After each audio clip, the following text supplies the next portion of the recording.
Hi everyone, I'm Arjuna Ranavanan. Welcome once again to Economynext for this series of interviews which we are doing across the country, hopefully across the parties of the candidates, the movers and shakers, the activists, and all the others who are going to influence you how to vote this election. This is part of our election coverage, an important part of it. And the idea is to give you as much information as possible so that you can make an informed decision. A struggle, you have to beat the SLPP, which is obviously riding on a wave of popularity. And then you also have to distinguish yourself from the UNP. So, what Yeah. is the struggle like? Yeah. So to be honest, actually, I'm a UNP counselor. We are UNPs. I'd like to say though we support the Samagi Jana Balavegya, we are the co-UNP, and because the Samagi Jana Balavegya was formed with the approval of the working committee of the UNP, and due to the disagreements that happened between the leader, they had no choice but to formulate their own party because they didn't want to be with the deal makers and the people who were responsible for all the bond scam and for all the issues. So that's one of the reasons why they came out. But if you take the bottom level support, Samagi Janabalavege and Sajid Premadasa clearly has the bottom level support of the people because it was very evident in the 2019 presidential election that people were wanting Sajid Premadasa. But UNP, if I would say, I think people now are clearly seeing the difference and why Sajid Premadasa broke away. So because of that situation, if you take the bottom level from a UNP SJB point of view, Samag Janabalavegya clearly has the edge. But however, the challenge we have is with the, I would say our key enemy here should be the port tour, the SLPP and not the UNP, because at the end of the day, we are both the same. SLPP is the challenge because they are doing a lot to do with welfare politics. I would say they have mastered the ground level political mechanism, and they are an established party. Though was formed in 2015, they are, like, I would say, sad to say, but bottom level politics. If I will call them veterans of bottom level politics because they are with the people, they are moving with the people, they understand the people's pulse, and also they have a lot of money to throw. So they are doing a lot of welfare politics. Because of that, they are able to capture the people. Now, what their political, one of the strategies is to distribute things. So these days they are distributing rice bags to cement bags to taking the people out for dinners, and and giving them 5,000 rupee notes. So you name it, they are doing it. Not that this is right, but there is no mechanism in Sri Lanka that is sort of like to counter this. These are some of the things. Now, for example, distributing is some sort of a bribe in a different sense, but where are the laws? Now, something that I personally advocate is this campaign financing act. If there was a campaign financing act that was in place, you will say a candidate, a maximum cap on the amount of money a candidate can spend. Then there will be some sort of regulation, but there is no such thing of that sort.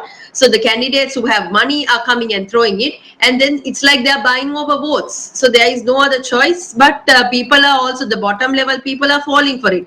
If you take areas like Moratuwa, about 40% of the people are the poor people. So it's just that they want the money, they want them to be looked after, themselves to be looked after, and their families. So if a politician is offering anything, they will be willing to take it. But whereas the Samagi Jana Balavegya is not doing that kind of politics. They are honest, they will go to the people and talk the facts. But their stomachs talk way more. So this is the sad irony of Sri Lankan politics. I think, if we are envisaging change, we must change the regulations, the laws, and I think there needs to be some sort of a consensus among all parties, because something now the JVP is doing is, you might have seen, they are doing this whole campaign about the bringing the right people, Titta Deshapalne at the minister, a campaign like that. So however much they bring right people are not going to vote because people don't see that need. So I think as all party collectives must come together to build a platform where you regularize this. I think that is the need of the hour. At least I hope before 2025 this happens in the country. Yes, you nicely led me to my next question, which is about reform. And as you know, after the presidential election, there was a report by CMEV about how much money was spent on advertising. Advertising. So through advertising, you can, in some ways, in some media can be influenced. But how about other kinds of reform? Campaign Financing Act is one thing. What do you think about the preferential proportional system? Do you think that that a candidate needs so much money in order to contest that they cannot be like the sort of good people that the JVP is trying to offer us, that they will never get a chance? See, the thing is now, sadly, if you're contesting this election, you at least need a minimum of about, I would say, a good 25 million to campaign, because you have to campaign the entire district. Now, if you take Colombo district up to Avisavella here, then up to Kalania Bridge, so it's a massive area that you have to campaign. So, but the other thing is, this preferential system is the epitome of democracy. So there's democratic representation, which is also a good thing. If this system is taken out, people like parties like JVP will never have a chance, because if electoral based voting system is brought in, the representation of minor parties will be lesser. So I think this within this preferential system, we need to figure out a mechanism of how to streamline this. I don't say preferential voting is bad in the sense. It's just I think from the time it was implemented, I don't think there were any reforms that were brought in to kind of like regularize this. I think bringing things like campaign financing, now there's digital platform, and the use of state media. Now there is state media. This is no one's property. State media, you can't say it is a ruling party's property. That is how it is termed. But state media is media frequency is people's right. So how do we utilize this state media? Can it be given equally to all parties so that they can come and do their canvassing? So these kind of new mechanisms, new ways of campaigning need to come in. Like now, I think because of this COVID situation, it has curtailed to a certain extent. But I think this needs to go another step, and I think legislation needs to come in to kind of streamline this whole haphazard nature of campaigning, I would say. So how would you go about that?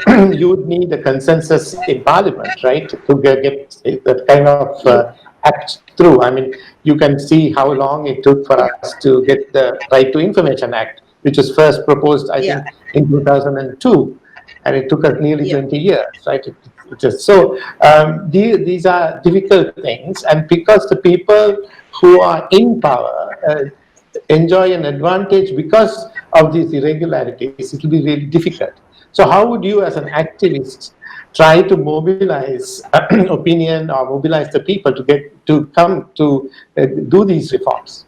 See, I don't completely agree with you on that, because I think there's a lot of power that the civil society, the youth can play. I don't think people have exercised this right, because our governments, to what extent do we question our governments? To what extent do we add pressure on the government? I think that system needs to build in. We send people to Parliament, but no one checks on their accountability index or about their level of performance in Parliament, or nobody even questions now only there are like sites like Mantri.lk where they survey and analyze and they pick things. But I think the civil society and the youth has a massive role to play, even to bring in reforms. Now, for example, one of the things I saw back then was when Transparency International brought in these regulations. They wanted to implement certain things, and then at that time they had representatives in Parliament who were advocating for it. So I think if they are to bring in these changes, it has to be a process where we also take people from the ruling party, from the opposition, where together they will lobby for these things, and there needs to be massive pressure coming in from the people also pushing for change. Because something that the people fail to understand is the franchise is with the people. We are the people who are electing them, and once they go there, they're accountable to us. But nobody questions that. What the problem here in Sri Lanka is, the parliamentarians are glorified, and they are being given that glorified position, and people are also they expect benefits from the parliamentarians. They expect jobs, then they expect themselves to be looked after. Mainly jobs. They work for parliamentarians because they want jobs. So they think, they are in that high-fly, mighty position. But nobody questions. Now, for example, if on parliamentarians' attendance, they don't question. They don't realize that a parliamentarian is a policy maker. They don't realize it. So these are things, I think there's a responsibility in all these civil society movements, these all NGOs and also certain NGOs and the media channels, especially all these new YouTubers and the bloggers, people to start talking about it. I think the change must come from the people and change must be driven from the people. And I think it is doable if there is a concentrated effort coming from all parties and all, especially the people. I think actually the youth, like the circles that we move now, we have started many cross-party initiatives. Now I'm a part of many cross-party initiatives called the Next Gen is Sri Lanka. Then I'm also a part of a cross-party initiative of women in politics, where we try to increase women participation. So these cross-party initiatives, I think in the long run, we are working towards adding pressure to the government and to the people in authority, in power. So I think surely and steadily we will get somewhere. But this time, the performance of the last parliament, particularly the days where after the October 18th incident and when the no confidence motion was being proposed, the behavior of the parliamentarians, the people have got sick of them and they say they don't want all 225. But I think the same old faces will be back. I mean, they are all contesting, aren't they? Exactly. So, out of the 225, 208 are contesting this time. So it's just a matter of they will not sit on this side, but they will go and sit on the other side. So it's just that, all this spending is just for that. I was recently telling somebody you might as well cross over and go and sit on the other side rather than wasting public money. So sadly, that is the situation. Yeah. But I think people have lost confidence in the parliamentarians simply because of their conduct. And I don't think we have profiled our politicians right. I don't think now, for example, if you take the present president, when he came in 2019, one of the things he said is that nominations will be given to the right people. Viatmaga movement was brought in. So people had a lot of confidence saying educated people will be given nominations. But look what happened. They have given nominations to the bottom level people who are more popular. They are again doing power politics, playing politics.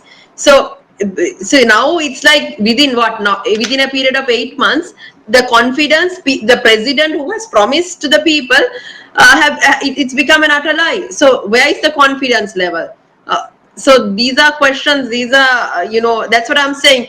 Nobody agrees with it, but we need to bring in minimum regulation. If you are to be a parliamentarian, what are the qualifications you need? At least your basic level of education. That has to come in. Because if to go to the government sector, to every sector in this country, if minimum education is a mandate, why not for a parliamentarian? These are things that, But I mean, despite such a strong wave of anger against politicians, and then the government and the political parties appoint or nominate the same people, and then and if they're elected back to power, people have to take responsibility, right? Yes, people. Yeah. So there's a saying that's saying people get who they deserve. Sadly, that is the thing. But I can say now for Samagi Jana Balavegya, one thing I give credit is they have fled in good candidates. Now, if you take the Colombo list candidate, there are a lot of credible people to whom they have sourced in. So I think that is a good move going forward. So not that I'm saying it's 100% perfect, but it is a good start because they're starting off with politicians with no deals and who are genuine, who have worked, honest people who actually will have the best interest of the country at heart. So I think, Lihini talked about women in politics. Now that is a serious issue in this country. There were, I think, less than 5% of women in the last parliament. And this time also, even the Samagi Jana Balavegya has not nominated many women. I mean, in Colombo district, there is this one woman, Hironika, right? I mean, she's head and shoulders above most of the men who have been nominated. That's correct. I mean, she stands out on her own merit. But at the same time, when you look at the other parties too, the number of women who have been nominated are very, very few. But what is the problem? What is holding because just to go into the other professions, if you go to a government office, Yeah. or many of the senior officers who are working, SLAs officers are women. If you go to even now in the corporate sector is the worst in the sense in that sense. If you go to the foreign ministry, for instance, a huge number of women are dominant in that field, right? Yes. So why not politics? This is so surprising. Why not politics? Are Uh, women afraid to come into politics? I can tell you that because I'm also in politics. Actually, I must thank the United National Party for bringing that 25% quota. Because of that 25% quota, only women like us were able to come into politics. But it is quite challenging because we are in a men's world. I would say politics is dominated by men, and for a woman to come in, sadly, it is challenging because you have to compete with them, and the politics, it's quite cutthroat, and you have to compete in that sphere. So it is not easy for a woman. You have to be strong, you have to be bold enough to fight your way through, because in our council I can see very well that how men are trying to bring down women to personal insults, to trying to break them morally, all that. And the woman has to play multiple roles. A woman is a mother, a caregiver, and also they work. So they have to play all these multiple roles plus being a politician. So I think it is challenging to a larger extent, but I think we are evolving. We are evolving after these many councillors coming into politics. I think the voice of women are coming out far more stronger now. So I think this has to continue. So something that I want to say is, this quota of women, 25% quota of women has to be regularized, like provincial, going forward, provincial council, then even for parliament, 25% quota of women and youth has to be mandatory. Then political parties will be pressured to put in. Now what happened in 2018 was they brought in the quota. So because of the quota, the men had to put in the women. So they had no choice. So here also, even in this election, there was no such regulation as such. So they were not forced to put in women. So women who volunteered came in. Now, for example, I think one of the reasons why the women are lesser in the major parties this time is because of the finances. Now, if you are to run an election, you need a lot of finances. I don't think women who come into politics, they have that amount of money to spend. That is one of the clear drawbacks. But now, if you take this time's 2020 general election, about 40 women are running. Out of the 40 women, 20 are from the JVP. JVP ladies don't have pressure because their ecosystem, their way of running the political campaign is different. But if you take the main parties like the SLPP and the SJB, the way of running the campaign, you need to have loads of money. So I don't think a new woman who's coming into politics has that muscle or has that mechanism. So that is, I think, one of the drawbacks. So if that's what, again I come back to saying, if there's a campaign financing act, and if there are more regulations, if things are brought in, streamlined, I think you need to create the platform to get in the right and the young people into it, and also women. It's not that women can't. It's the process needs to facilitate it. Would you advocate or would you agree with some mechanisms used in other countries in South Asia? For instance, in Pakistan, the winning party, or depending on the number of votes you win, you get bonus seats, and the Yeah. bonus seats are reserved for women. So actually, if Yeah. you look at the Pakistani parliament, you have a very high number of women Women. over there, and very often they are professionals, they're highly educated women who make a significant contribution to legislature, right? Yeah. So at all levels of legislature. So are those, some people might say that's like an artificial way of bringing women into politics, but what do you think? Yeah, I personally think yes. Even the national list. Why can't you give 25% of the national list as a start to women? See, I'm very sad about this because when during the presidential election, all candidates who came forward said that they will bring in all these regulations. It doesn't have to be a regulation. You can implement it if you want.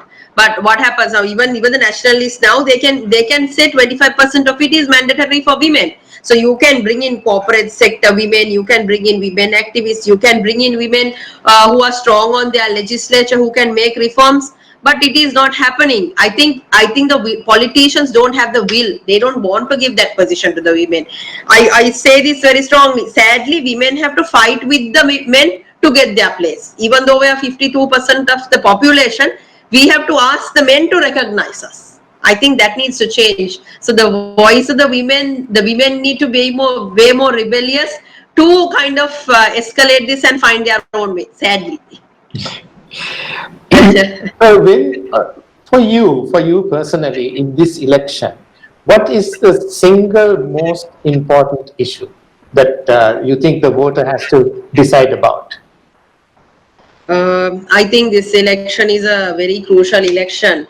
I think people need to not go by their emotions and not by their personal benefits, but think of the country in the bigger picture. So like a party that can contribute towards proper reforms, a party who is honest, at least with the honest intentions, who will contribute towards fixing the economy, and who has fled in right candidates, who can make the composition of the parliament right. I think those are the factors that you need to consider. Basically, you must be satisfied that the 3 votes that you give, that you can be in peace for the next 5 years, that I gave my 3 votes to the right candidates, that they didn't cross over, that they didn't hoodwink on my mandate. So these are the things that people need to consider. And I think people should not be misled. You shouldn't be misled by these certain TV channels who say, this is the last time to save the country, and the country will be taken over, or some foreign invasion is coming. So these are the slogans that they use. But I don't think people should be misled by that. You should actually see, and also one of the things, when these politicians come and spend on election campaigns, you must actually question them. Where do they get the money to spend like this? If they are people who have been in parliament, and with that salary that they have been earning, can they run this kind of extensive, extravagant campaigns? People don't question these things. So if you question these factors, you will know whether you are voting for the right person or whether you are voting for the wrong person. So I think people need to consider all these factors when they are giving their mandate this time. So you are in the campaign, Lihini. Are you telling these people? Are you telling the voters, look, why don't you question them? Why don't you ask them where they got their money from to give you bags of cement? Yes, I yesterday also I was at a meeting. I questioned this whole thing. In my area, the mayor is running. So the mayor has been the mayor for 10 years. What is the salary of the mayor? How long has he been? He's been for 10 years. You calculate his salary. He can't do another job. So where does he get all this money to run extravagant campaigns? So people need to question these things. Nobody questions. When a politician comes and distributes, they just take the money, but they don't see whether this is the right money or ill-gotten money or drug peddling money or race money, bookie money. Nobody questions these things. These are, I think, even the mainstream media must highlight these factors and bring it to the attention of the people. See, our people need to be educated. We need to be politically savvy. We say we are all political animals, but nobody talks of the right things. Nobody questions these politicians. The Samagi Janabara here now. I know it has this approval of the UNP Working Committee and all that, and that the majority of the members of Parliament who are in the UNP members of Parliament who in the last Parliament have joined this new group. Now, what is the message that you are getting from the UNP supporters on the ground? Are you getting a message where the UNP block vote or the traditional UNP vote? What is the message are you getting? That you are getting? Are they saying the UNP must rejoin? You must go back. We want the elephant and the color and all that back, or are they saying okay, the UNP is dead. Let's go with a new party? What are they saying? Actually, if you ask me honestly, people are sad. UNPs are sad of the fact that they are divided. They are divided. They all the UNPs hope that these two unite back together, and they will come back one day under the elephant symbol. But that doesn't mean that they approve the present people in the elephant. Whoever, I don't want to mention names here, but the people who are running, there is remorse, there is anger. There is anger for what has happened within the United National Party. People want a change, and they are sad to an extent that Sajith Premadasa broke away. But that doesn't mean that they are endorsing the United National Party. They clearly see the issues that they had there, the bond scam, the Easter attack, and the manner it was handled. There are people are not satisfied about it. So because of that, there is, I would say, sadly, there is a ground level rejection for people of that nature. That is, so because of that, sometimes people, not sometimes, people do think that Sajith Premadasa was bold enough to break away and come. So, and they see that there's a clear fraction here. Sadly, I think this should have happened before the presidential election. If this happened before the presidential election, then Sajith Premadasa would have been people would have seen him differently. So, bottom level, I think, sadly to say, but it is quite a tough ride for the United National Party. When we look at the future and look at young people coming into politics, there is a feeling that politics in Sri Lanka is dominated by people who are 70 or older, and that for anybody to get a shot at national leadership, you have to spend about 25 years in parliament, either in government or the opposition. Now, around the world, in some of the most successful countries, women leaders and very young women leaders have made a mark. Are you hoping for that kind of change in this country? Yes. See, what has happened in the Sri Lankan political scenario is it's like dominated by a set of people. And then once they go, their sons and daughters come into politics. Even whether they are qualified or whether they are not qualified, they automatically get the ticket. So, like if you take last parliament, below 40 years, there were 15 MPs. Out of the 15, 12 were somebody's son or somebody's daughter. So only 3 people who came from an independent source. So that is the sad irony of politics. But I think, especially like people like us coming into politics, like I don't come from a political background. We don't come from political families. So it is tough for us because we don't have that cloud. And if we put a post, I don't believe in posters, but if we put any page, I don't have a mother or a father or an uncle to put it. So, but then that is the thinking that has been, but we need to break this. I think right people need to come in. What has happened here today is doing politics in Sri Lanka is not easy. For new people to come in, you need to have a lot of money to do politics. So we like, now for if you take me for example, I'm a lawyer. I have my legal profession. While I'm doing my legal profession, I'm doing politics. So because of my profession, I can afford to do both. But people who are working in the private sector, if they have to come into politics, they have to quit their job and come to politics. So for young boys, where do they find their money to live? So these are questions. So if we are really genuinely serious in bringing young people into politics and the educated people, either there needs to be some kind of a mechanism where there are organizations that are set up, these people are funded and they are looked after. So there is either a salary is paid or a structure is built so that you facilitate good people to come into politics. However much you say right people, educated people need to come in, it's difficult. So either political parties need to give a wage to people who come and do politics or something of that sort, because politics today is considered like a voluntary service. Now when we go on campaigning and all that, it's merely a voluntary service. People come to politics to earn from politics. You can't come to politics to earn from politics. When you earn from politics only, there is corruption. So if you are to mitigate corruption, then there needs to be another mechanism where people in politics are paid, either the party structure or or the politicians, or when you go to parliament you are paid a reasonable wage. Now for example, I'll tell you a good example. I'm a council member. We get a salary of 20,000. can you live with a salary of 20,000? Now, if you take all these councillors, all of them are living from either they will pass plans, they are earning from the garbage truck, then they're taking bribes. So there's massive amount of, and they get all these permits. So they are earning from that. So the system itself is what is leading to corruption. So for example, you can tell, now you can start off with at the council level.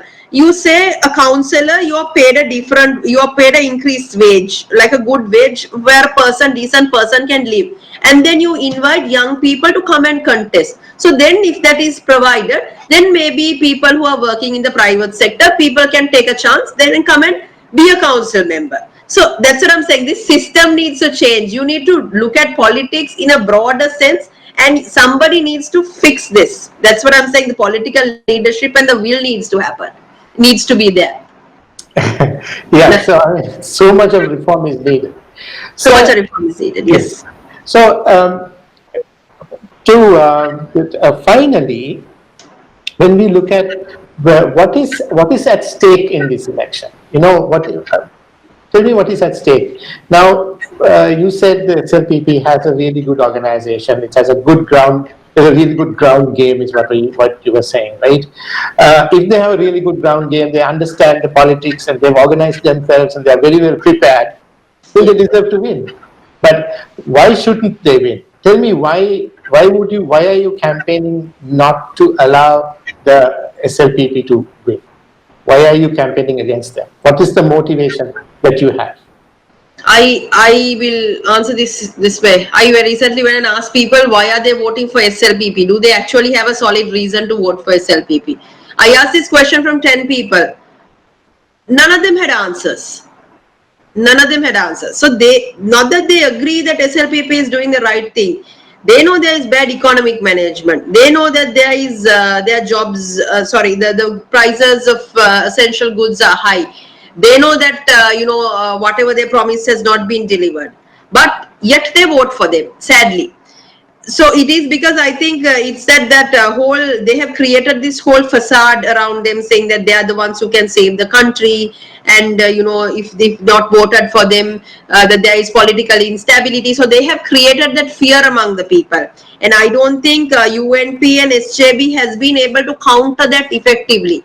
So this is one of the reasons why people are voting for SLPP, not because they are great or anything like that. So partially, I think UNP is at fault for this, because we have not had our leader for 25 years, 26 years. We have not had our president, and we have not focused on the bottom tier people. We have not built the structure. So because it has been always election to election, not strategizing. So because of this reason, I think SJB and UNP are at a loss. But I think going forward 2025, if we fix this correctly, we can get power. So I think it has to be quite a concentrated effort to fix the system. Not that people are voting for SLPP, but they have all the reasons to vote for the UNP and you vote for the SJB. But I think also one of the issues is that they have not marketed what they have done. Now, if you take the past government from 2015 to 2019, all what people hear is the Easter attack and the bond scam. Nobody hears the good things that they did. Harsha December brought in the 1990. They have built in a factory in Kuliapitia, which is a vehicle manufacturing plant, which is 90% complete. Nobody knows of all that. Then there is this largest, I think, rice milling factory that is happening in Anuradhapura. Nobody knows all that. Then prices of drugs were brought down in a massive way. So they did a lot to the people. If you take the schools, the infrastructure building, a lot of that happened where they helped the people. The salaries of the government servants were increased. They did all that, and they yet managed the economy. But what was marketed and highlighted was something completely different. They say that during the SLPP time, the growth of Sri Lanka was, I think, somewhere around 7 or 8%, and where it was brought into 3% during the UNP. But they don't say that 8% was skewed because of construction, that it is not, it was a debt economy at that. But whereas the UNP managed the debt, they paid the debt, and they left reserves also for the SLPP government to pay in once they came to power in after 2019. So all the good things that the UNP did back then was never marketed. So today, even to this day, sadly, people think that they did nothing. So it is their fault. It is their fault. For the plight is completely their fault. Sadly. So thank you so much, Lihini Fernando from the Moratuwa Council. She's a UNP member of the council, but she's supporting the Samagi Jana Balawege in this election. And she hopes that the party will reunite at some stage, I'm sure. So thank you very much for your time, Lihini, and I hope everybody else enjoyed her presence on our Facebook page.